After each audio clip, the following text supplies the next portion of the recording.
Well, that's appropriate. If I'm going to have the police chief here, we will do Beverly Hills Cop on the bumper music.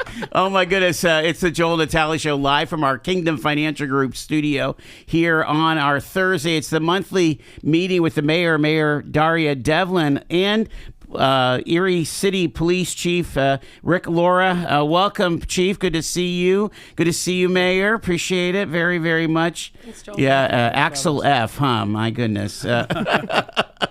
Axel Foley. Chief, let's get an origin story from you. How did you come up, and how did you get involved in law enforcement? Hired here in the city of Erie in 1999. West Virginia grad was, You went to Morgantown? I went to Morgantown, yep, 93 to 97. Nice.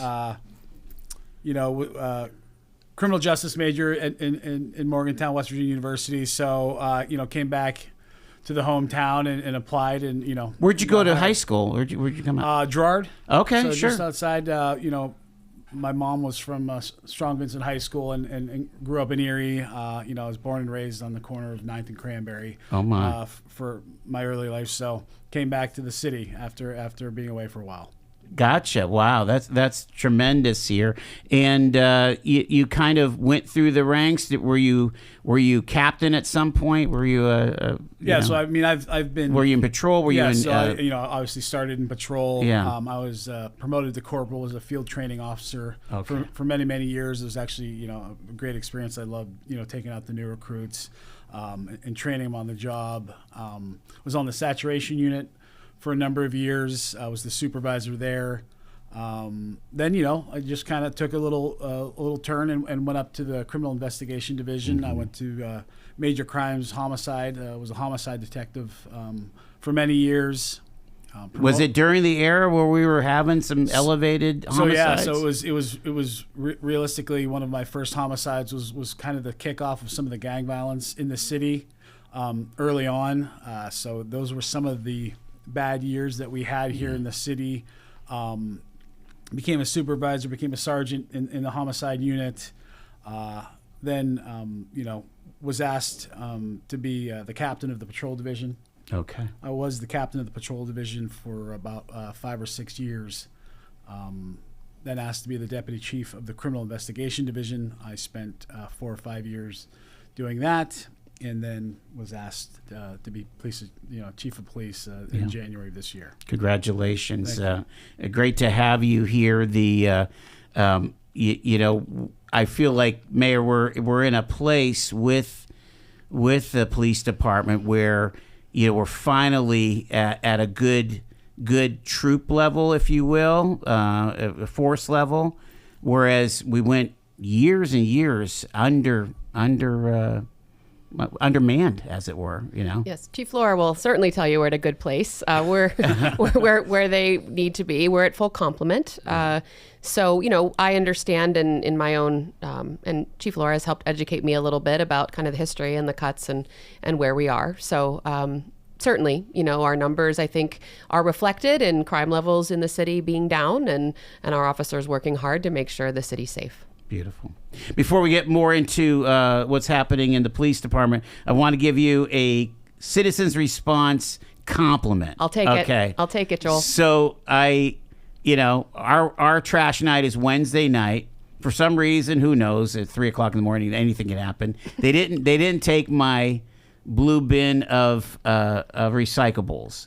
So I thought, well, maybe they'll come in the morning. When they didn't, I called around 8, 9 o'clock in the morning. This is today? This is a few weeks ago. Okay. A couple weeks ago. Okay.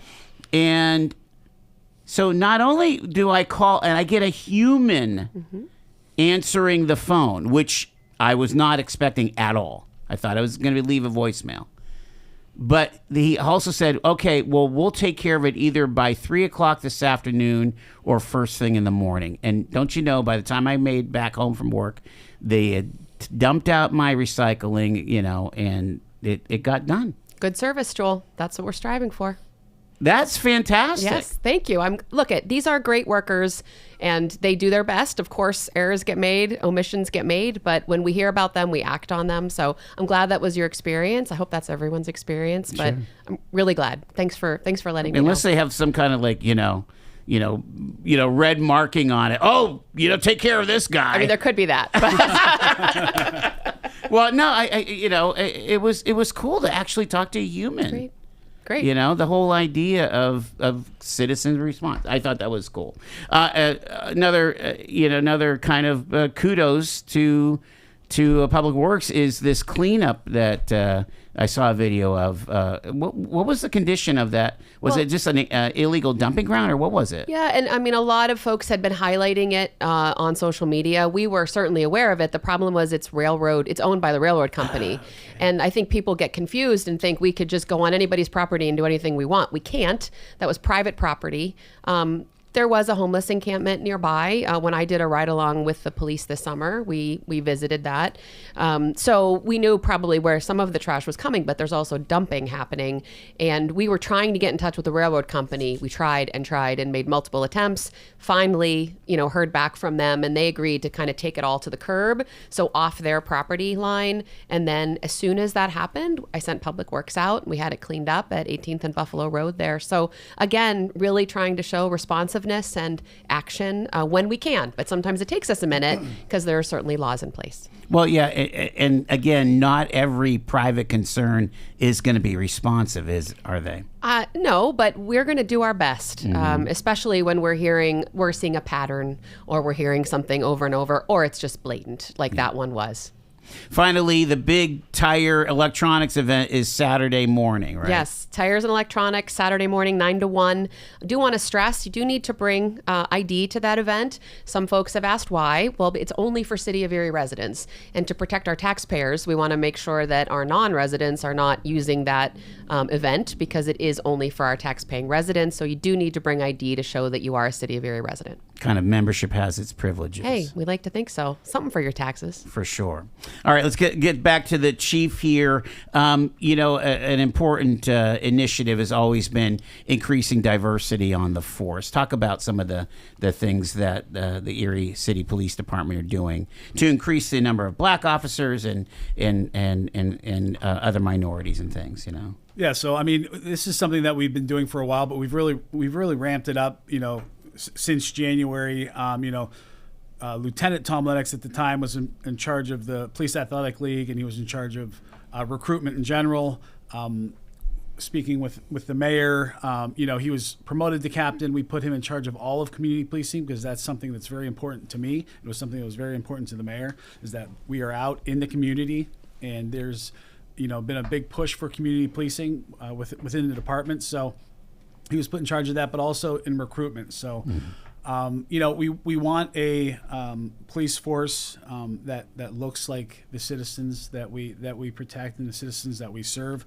At the same time, we have to follow civil service laws, and we have to take the best and most qualified candidates. So, Tom and his team go out. They go to military bases. They go to colleges. Try to recruit, we try to recruit everyone, but obviously we're putting an emphasis on trying to get more women in the workforce of the police department, try to get more minorities out of that recruitment tool. So, there's been a massive increase in females and minorities that we've hired on the police department over the years. And it's, our last hiring, we hired 7 new officers. 2 of those officers were female. One of those officers was our first Vietnamese officer in the history of the city. So it's something that we think is very important, but at the same point in time, we got to understand we're going to take the best and the most qualified candidates. We just need all these individuals to get in and take the test. Yeah, so 7 new ones. That was all replacing folks that had retired, right, Chief? Yeah, so that took us back up to full complement, and we had been down since I think August of last year. Okay. So yeah, we had 7 vacancies. Those are all filled now. So what is the workforce that we're always striving to have then? What is that So number? right now our full complement would be 194 officers. And how does that rate us, in the Commonwealth as far as per capita officers? I think that puts us very close to, what a city of our size needs to operate. Obviously, the best that we can. We were at 173 for many, many, many years, ever since the layoffs back in the early 2000s. So, enabled us to bring back I didn't realize we actually laid cops off. Wow. So yeah, we had dropped well below 173 in the early 2000s, and have since then, stabilized at about 173. And like I told the mayor that we definitely we did the job. You do what you can with what you have. Sure. But with these extra officers, we were able to bring back some units I think that were pretty important to the community. Like our crisis unit, our golf unit that deals with mental health issues, deals with domestic violence issues. Our juvenile detective unit, and it's not just Erie. The nation was going through an uptick of juvenile violence, and we saw it here as well. So bringing back the juvenile detective unit that's going to be able to, number one, try to get these juveniles into diversionary programs instead of, getting them put in juvenile facilities. Let's try to, use these diversionary programs to try to help them out, but also to work closely with, the Erie School District and the Erie School District Police to find out where the violence is, where the problems are, and try to address it at that level. My understanding was that by adding back the juvenile CI, that we really started being able to solve cases after a period of time where it was tough to solve some of these cases, right? So when we were triaging cases, and it still happens. Listen, we can't investigate every single thing that happens in the city, although we try. But the juvenile cases sometimes kind of, I don't want to say fell to the wayside, but it was just something that we had a massive caseload, and there was a lot of violent crime at the time. But the fact is that if you get to these kids early enough and get them in the diversionary programs and get them involved in things like PALS or the COPS program, get them to after school events, reading, writing, try to meet them there, and so it doesn't cause problems obviously down the road. Let me ask you.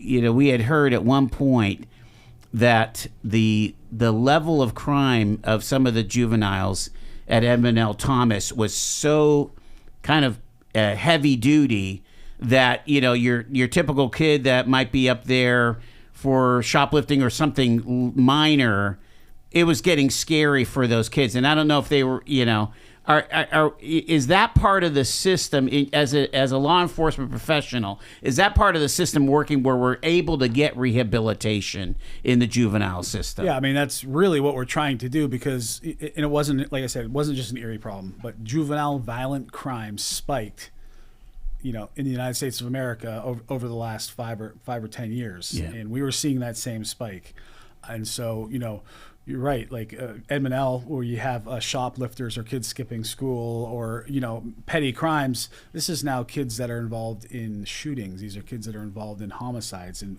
that's what we were seeing. So I think that, having the Juvenile Detective Division brought back in to actually take a little bit of pressure off of our major crimes teams that are trying to focus on, adult crimes. I really think that it made a difference, and especially because we're working so closely with the school district and trying to get these kids into diversionary programs, not into juvenile detention facilities and not the Erie County Prison. We're talking to the chief and the mayor. We're going to take our first break. 4:20. It's Talk Erie and the Joel Natalie Show.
Chief Rick Lorah is accompanying the mayor, Daria Devlin, with us here on the Joel Natalie Show. And Chief, let's talk about recruiting. And I'm old enough to remember where you'd get a couple hundred people out for the test every year. That's not so much anymore, is it? Yeah, so that certainly isn't the case. Even back in the 90s when I came on the job, you'd get 200 or 300 people picking up applications. You'd probably have about 200 people that took the test, 250 people that took the test. In fact, we took it over at the arena, Wow. written test when I took it, and they had tables down there. So now it's usually less than 100. Sometimes we only get a list of maybe 50 or 60 applicants that have passed the written and the physical fitness test. Of course, that's the consortium list as well. So that's pretty much every law enforcement entity in Erie County picks from that list. So interesting. Yeah. We do obviously take the lion's share of those individuals just because we have anywhere from 6 to 10 on an average retirements a year. So we do a lot of the hiring there, but then from there you have 20 applicants, you might only have 5 or 10 people that pass the backgrounds. Okay, that's an interesting thought. The nature of the test and the nature of the physical test, these are all state mandated things. This is not something that you guys came up with, right? Yeah, so we don't actually have any involvement in the testing at all. It's the Civil Service Board. They put on the tests. These are state mandated tests that they take. The written test is nothing to do with the Erie Police Department. The physical test has nothing to do with the Erie Police Department. Do you remember what the complaint was? Well, this is skewed one way or another. Right. That used to make headlines in the paper. It's like, okay, this is the standardized approach to law enforcement. Yeah, it's standardized, and it takes into effect, gender. It takes into effect your age. It's a lot of thought goes in it, and it has changed over the years. But it's not. We don't really have anything to do with that part of it. We just we get the list after it's all done. But Joel, I guess I just want to add here, yes, it's standardized, but we understand that if we really want to do our best to attract a diverse group of candidates, there might be barriers, right? So we're not going to impact the standardization, but we can do things on our end like we have done. So we've lowered the application fee in case that was a barrier to some folks, just going out and talking about it more. The application window right now is open. So this is our recruiting period. So we're on social media, we're doing videos. Captain Lennox is out having these conversations. So yes, but we can do things to help folks overcome kind some of barriers. flood the zone a little Yes. bit. Yeah, that makes a lot of sense. So the application is online now until the 30th, and then that physical agility test is in August, right? Yes. Yeah. 300-meter run. I definitely could not push-ups, pass that. sit-ups. My goodness. And a 1.5 mile run. That's okay. So you're looking for speed and capability here. And then if you pass the physical test is when you could take the written test. Right. And what do you have to have your certification before taking the written test, or does that come after the fact? The 120. So to be hired by the city of Erie, you have to at least be enrolled in the police academy. Okay. When you offer you the job, you have to be 120 certified at this time. Although it's something that we're looking at. At this time, you have to have 120. But for us, as long as you're enrolled, we'll send you a conditional job offer. Obviously, you have to go to the police academy. You're going to have to pass that. It's a 6 months or how many weeks that is. And who is that? The financial responsibility of the potential officer? It is. Okay. So again, there's another barrier ways. that you Correct. could work on, right? Correct. Yes. And that's, to the chief's point earlier, of course we want the best candidates. Of course we do. But we also understand that having a force that at least approaches the makeup of our city is helpful, and that keeps everyone safer. And so we'll do what we can. While we understand much of it's out of our control, we can do what we can to help overcome some barriers. You mentioned that Captain Lennox is the captain of community policing. What is community policing? What is that? Well, it's getting out into the community and hearing what they have to say. It's our police athletic league. It's going to crime watch meetings and actually talking to the neighbors and talking to the people that live in these areas as to what's going on in their neighborhood, and actually listening. And bringing that back to the police department. It's our cops program. It's spending time at the Booker T, helping out with homework. It's our officers on bike patrol downtown, making sure that all the downtown businesses, and obviously we have a lot of downtown businesses, making sure that they're being heard as to what they're seeing and what's happening downtown, because we want people to come downtown. We want people to visit Erie. We want them to feel safe. We want them to have a good time. It's amazing, Mayor, how much we see officers kind of in that dual role of social workers. I mean, helping out a homeless person or, dealing with somebody distraught, not necessarily hard, handcuff type of stuff. Absolutely. And I guess the only thing I'll add, to the chief's definition is it's about building trust, right? And we build trust by being in spaces with people, listening to them. And I like to say, too, it's about building trust for our police officers. It's about the community understanding where they're coming from, learning about their backgrounds, how they're approaching their work. It's a two-way street, right? Sure. And so to build that trust, we need our officers to be out there constantly having those conversations and being in those spaces, which admittedly, to your point, are difficult often, and we understand that. But in this day and age, that is part of their role. So, part and parcel with this, are we hoping to see more beat cops? Are we hoping to see more bike cops? I mean, again, that seems, we see a lot of officers in their cruisers. Yeah.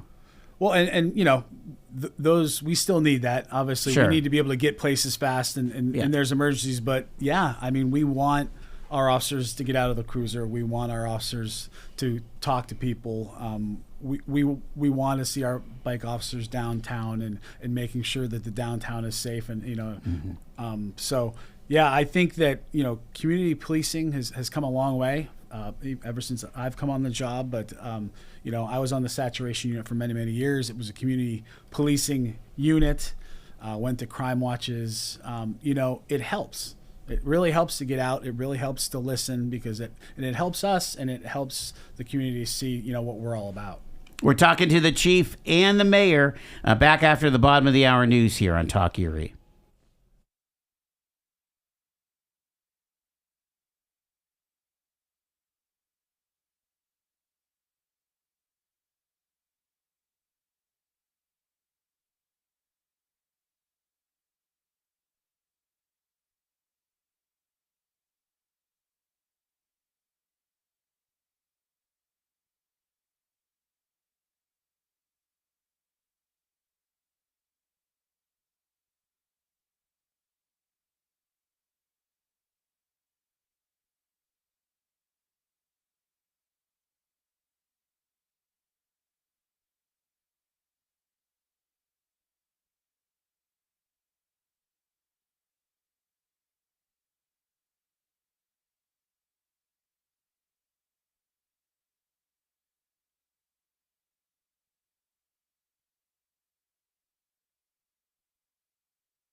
Got Mayor Daria Devlin and Chief Rick Lorah with us here from the city of Erie. It's our Monday meeting or monthly meeting with the mayor here, and of course recruitment time here with the police. And Chief, I want to ask you, as we talk about community policing, this whole concept of trust and accountability. Talk again in your words. Why is that important there? Well, I mean, you have to have the trust of the community that you're policing. I mean, obviously, our job is to make sure that the citizens of the city of Erie are safe, but we have to have that trust, and we have to be held accountable for our actions as well. And body cameras, car cameras. I mean, this all comes into play on that.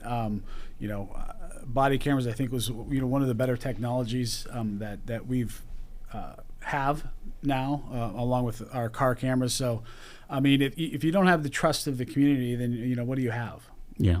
Weigh in on this, Mayor. Again, there is a strong accountability there and even a complaint process, right? And accountability builds trust, of course. When the community knows that we take concerns seriously, that does help build the trust. And, I say all the time, we have a very robust complaint process. You can call, you can go online, you can send a letter. I mean, there's multiple ways for you to file your complaint.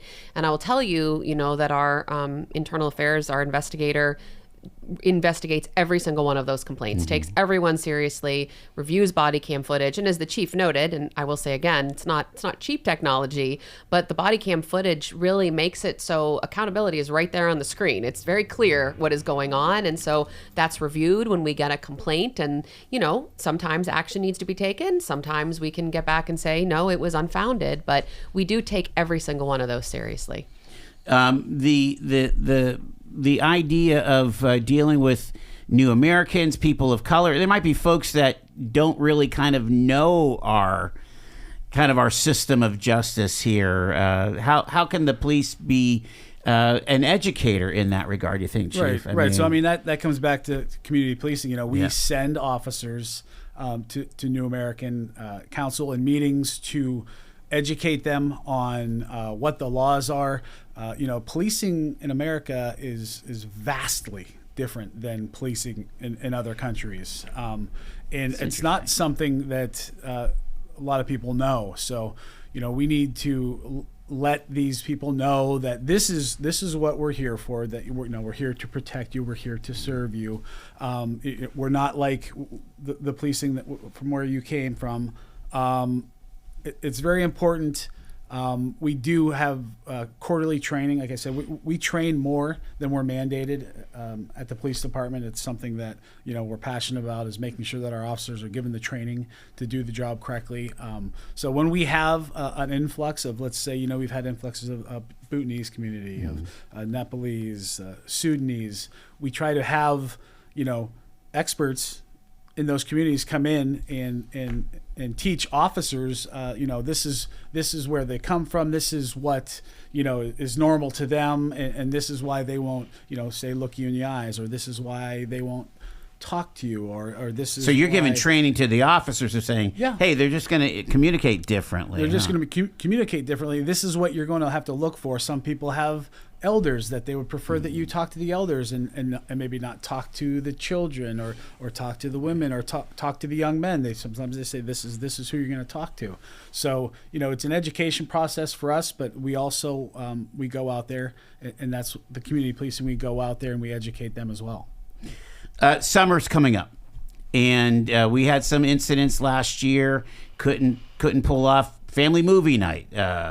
What do you do when you're talking about gatherings and just a lot more activity in the summer? How do you approach this? I guess I'll start, and certainly want to hear from the chief, but I've been really impressed. We meet together as a group on all of these special events. We have representatives from Public Works, the police department, who sit and say, okay, here's the event application that we received. How do we keep everyone safe for this event? How many officers do we think we need? Water walls have become a thing because there's such concern about people driving through crowds. Yeah. And so, and I really respect, of course, the input of the deputy chief chief, particularly, who says this is what we need and this is how we're going to keep people safe. Now, I'll tell you, people don't always like that because there's a cost associated with that. So sometimes we'll get an application and, the organization, for example, says, I don't want to pay that amount for those water walls, or I don't want to pay that many officers. Well, we're trying to find a balance. We want events, of course, but we have to keep people safe in our community, and that's our number one priority. So it is certainly a balance, but we take every single one of those seriously, look at it together, and come up with a safety plan. Chief, what do you think? Yeah, I mean, the city of Erie is equipped to handle any type of event, from a downtown concert to VIPs coming in, to a sitting president, to a sitting vice president, to presidential, nominees. It's just we're equipped for it. We've done it all. And obviously, Erie is a pivotal. Right, we get a lot of attention, especially national, every 4 years, on the national level. So we get a lot of VIPs. So we've done a lot of these. Obviously, large events downtown, Celebrate Erie, the fireworks. We're equipped to handle all this, but people need to understand, though, that to make sure that everyone's safe, there are going to be costs associated with it, and there's going to be some headaches associated with, like maybe you can't park as close as you'd like to park to something downtown, or you're going to have to stand in line a little bit longer. But we're equipped to handle it. Deputy Chief Jamie Russo's been doing pretty much every event, over the last 10 years. So we're equipped for it. It's just sometimes there is a cost that's going to be associated with it.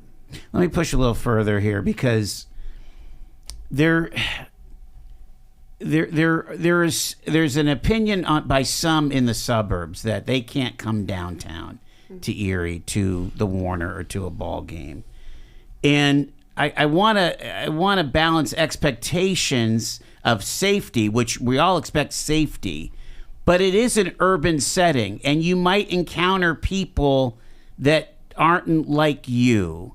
Mayor, talk about that. Again, you might have to park in a ramp 2 blocks away from the ballpark, and yet there's people that feel unsafe. Joel, we want everyone to feel safe and to bring their family and to come to enjoy all the amazing things that Erie has to offer.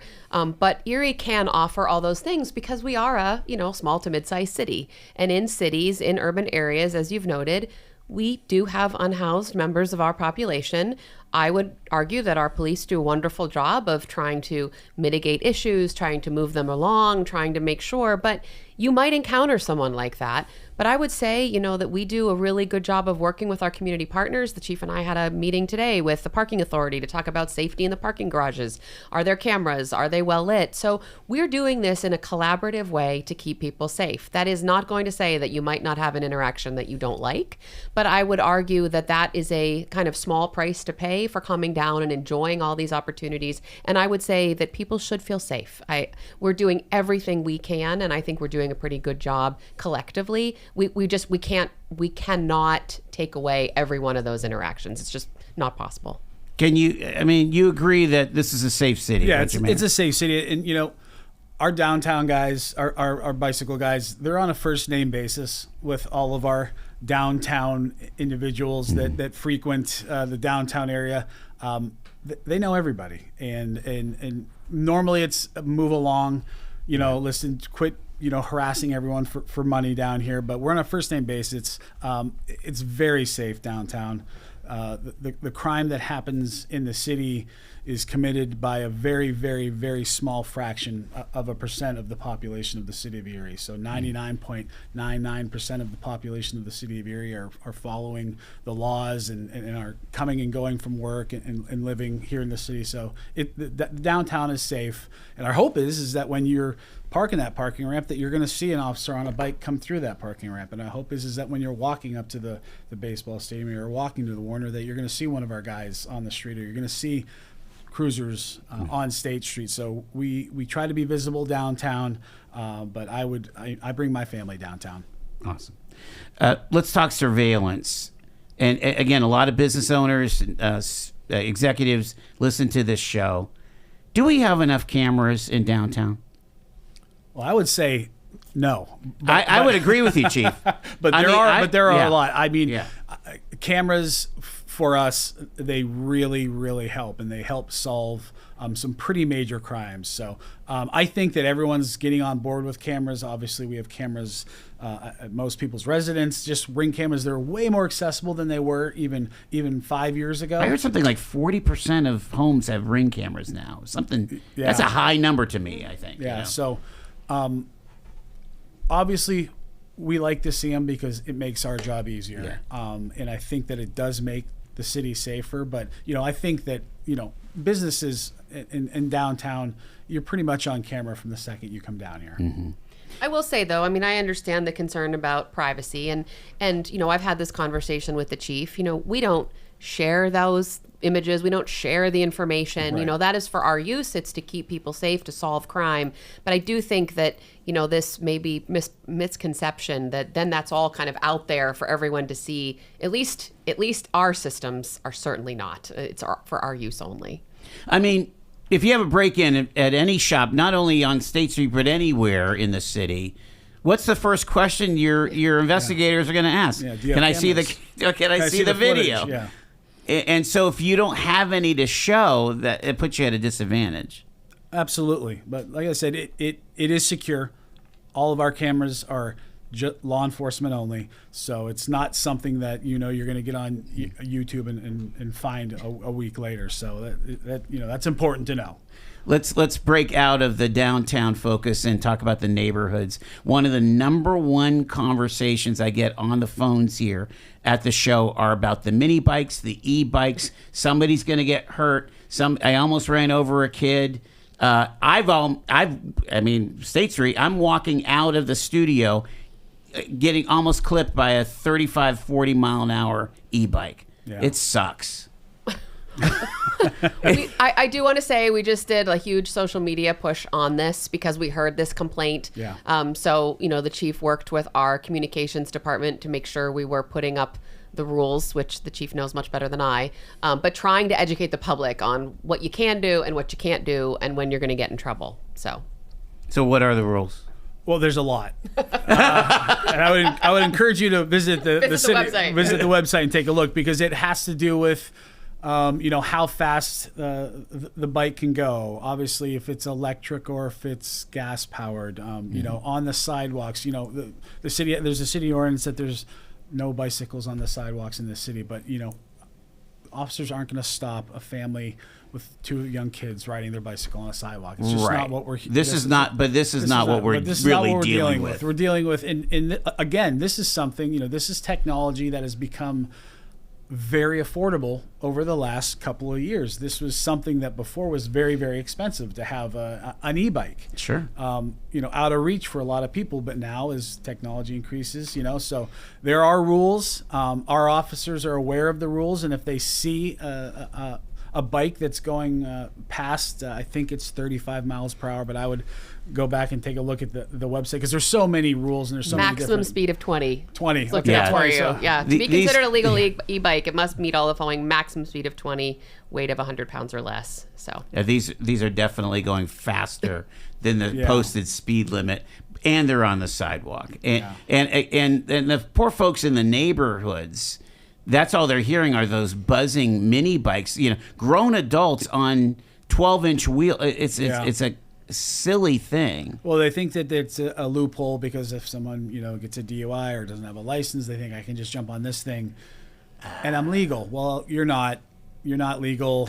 We're chasing down these all the time. Are people getting injured? Have you had some injuries?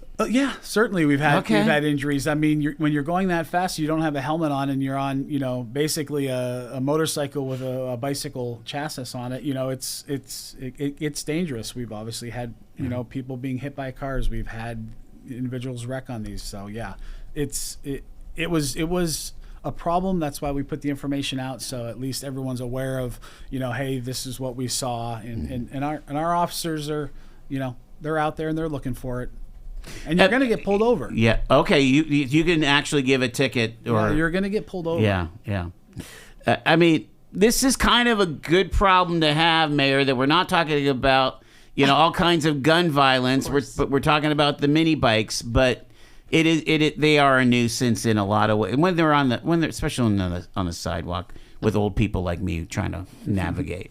We hear you. Like I said, that's why we're trying to clarify. But yes, we get it. Right. You're right, Joel. We're lucky that's the biggest problem we have. For sure. It really are. When push comes to shove, what are we looking forward to as far as just strengthening those connections between the police and the community? Again, you're only in your 150th day or whatever, Chief. You're new to the 4 stars. Yeah. What are some of the longer term goals? Well, you said strengthening, so I just want to start with, we are bringing back our Strengthening Police and Community Partnerships Council, the SPCP. That's one of those ways we build trust. That was started under the Schember administration in the beginning, I think very successful, fell off a bit. So we're rebooting that. In fact, tomorrow, going up on our social media pages, we have 3 seats available for the community on that council. So that post is going up and folks can apply to be on that. It's going to be 20 members, 10 law enforcement, 10 community members. Terrific. So that will be coming, and I think that's one way we continue to build that trust. Cool. Chief, long-term goals? Community policing, obviously, expanding PALS, expanding the COPS program. We just brought back the Police Explorers. That was another, thing that went away. So we're in partnership with the Boy Scouts of America, bringing the Police Explorers back. Keeping up with the community policing, the crime watches, obviously making sure that our officers have the tools that they need to do the job, make sure that we're keeping up with technology, but also making sure that we're keeping up the communication with the community and making sure that we're being open and we're being honest. And, that's just something that, I think is very important, is that, we want to be out there. We want to be out there in the community. We want to talk. We want to hear, what's going on. And Joel, I just want to give an example when we talk about community policing. I did ride-alongs last summer, and we were over in the Little Italy area, and there were some kids. It was a summer night, and they were like throwing water balloons. And the officer I was with was like, "Do you want to get out?" And so we pulled over and got out just to talk to the kids. I mean, and they were funny because at first they scattered and then they came back and, they're kind of like poking at him and they wanted to like see all his stuff. And it was just very natural and very authentic. And it was such an example of that's how we build trust. Because the next time those kids see him, it's not a scary thing. It's not a threatening thing. He wanted to learn a little bit about them. And it was just, I think that's an example. And to the Chief's point about officers getting out of their cars, that's what and we're doing that. I don't think we say it enough. Right. We're doing that, and it's more of those kinds of things. Finally, you have the long-term work of working with the consultant, the financial consultant, to keep this public safety stature sustainable. Can you talk about how that's going? Sure. So I do want to note that when the chief talked about the increase in our officers, I think at least 25 of those are grant funded. Yes. So that's grant funding that is short term. We think we can extend it, and it has been extended once, but just need to keep that in mind. That's not kind of coming out of our general fund. Those are grants. And where are those grants coming from? Federal grants Department mostly? of Justice? Yeah, the COPS hiring grant. Yeah. So that's something we have to continue to keep our eye on. The other thing I will say is this, as I've mentioned a few times here, public safety is not cheap beyond personnel. So, we have an agenda item on council next week for $1.2 million. That's for our police cameras and technology for this year. That's a hefty chunk of change. Mm-hmm. And I will say to you, Joel, I'm not going to make it a secret that the chief and I will be out talking in our community to our larger nonprofits, to the members of our business community to talk about how they can help us with some of those costs. Because this is how we keep the community safe, but it's a lot for our taxpayers to bear. And so we're going to need some help. And we'll be talking about that over the next few weeks. Left field, you don't have to answer this, Great. but will part of your campaigns coming up here in the next several months be about getting countywide reassessment? I'm seeing a lot of buzz about that now on social media. It's super hot. Yeah, it is. Certainly not my call, right? Right. County has to make that call, but you have the bully pulpit. The case is being made that it would be a good thing, particularly for equity in the city of Erie. Yeah. So I'm bringing up every month now. Well, Thank you. And when I talk to the county executive, those are conversations we can have. Beautiful. Mayor Daria Devlin, Chief Rick Lorah, thank you folks so much for chatting with us. Appreciate it. Thank you. Thanks You for got having it. us. It is 6 minutes in front of 5 o'clock.